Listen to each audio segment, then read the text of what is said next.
So if you haven't noticed, things are changing in media and politics. The things that we used to think mattered have lost a lot of their former glory. But that doesn't mean they've gone away. They're continuing on, acting like nothing ever happened. It's like our arm has been cut off and the pain still hasn't gotten to our brain. Not that Washington and Hollywood are our brain. You get it. So in the meantime, we're going to get a lot of stuff that nobody asked for.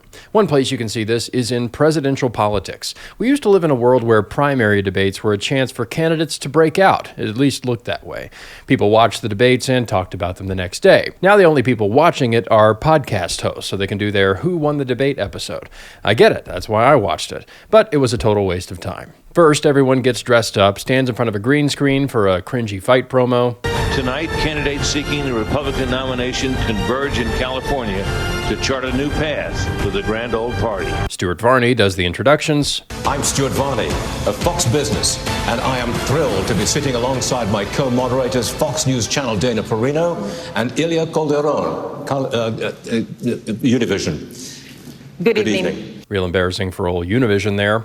The candidates crosstalk for 2 hours. Let us have a policy debate. Let's have out their record. Let's have a policy debate. Chris Christie does the cringiest joke ever. Donald, I know you're watching. You're ducking these things. And let me tell you what's going to happen. You keep doing that, no one up here is going to call you Donald Trump anymore. We're going to call you Donald Duck. Oh no, not the beloved children's cartoon. And then the media machine gets to the reaction business. It's like working for Ellen. No one enjoys it, but everyone gets their money. But it doesn't mean they won't do their best to stay relevant. I suspect next cycle it'll just be candidates pretending to eat emojis. Ice cream, yum! Ice cream, so good! Ice cream, yum! Through some kind of cultural inertia, the old world keeps pretending that it still matters, and people are nostalgic for a time when things seemed simpler. In many ways they were, but the people in charge don't want the old world to end, mainly because they made a lot of money in it, and want to keep doing so. Another place this shows up is in the movies. The studios are flummoxed as to why they aren't making as much money as they used to, even as they spend more. For example, Disney has hired the team behind Frozen to create their next hit. It's called Wish, and it takes place in a magical kingdom called Rosas, ruled by a king who can grant any wish he wants. He's basically God. Our heroine Asha finds out that the king doesn't grant every wish. He's hoarding their wishes in glowing blue orbs.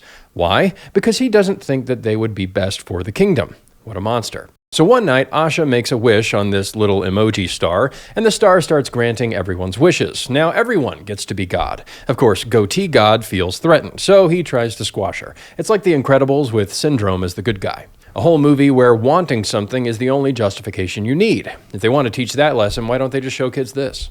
Everybody must eat! Everybody must eat! Everybody must eat! And because it's from the creators of Frozen, you know there's going to be a defiant anthem. So I look up at the stars to guide me. I wish.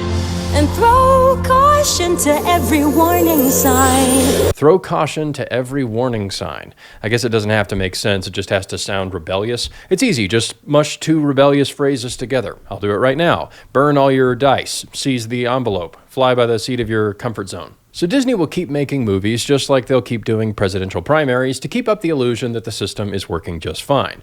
They're bad, but at least that's the only lame stuff being shoved down our throats. Late-night TV production is roaring back to life in the United States. All right.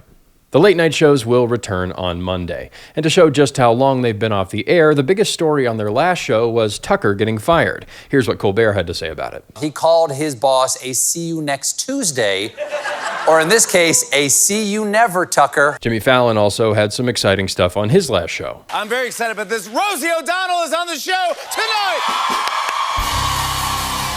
And Jimmy Kimmel, as always, was pushing the boundaries of comedy. Next week, Trump will be in New Hampshire doing a town hall event on CNN. What a week for CNN. They dropped a lemon and added an orange to their lineup. This stuff can't go on forever, but it's the last vestiges of an old world. People are trying their hardest to keep them going, but they're just prolonging the inevitable. They're like an endangered species. I guess that would make Colbert the Galapagos penguin, Jimmy Kimmel the bonobo, and Chris Christie the blue whale. No, that's hacky. What's a less hacky animal joke? No one up here is going to call you Donald Trump anymore. We're going to call you Donald Duck.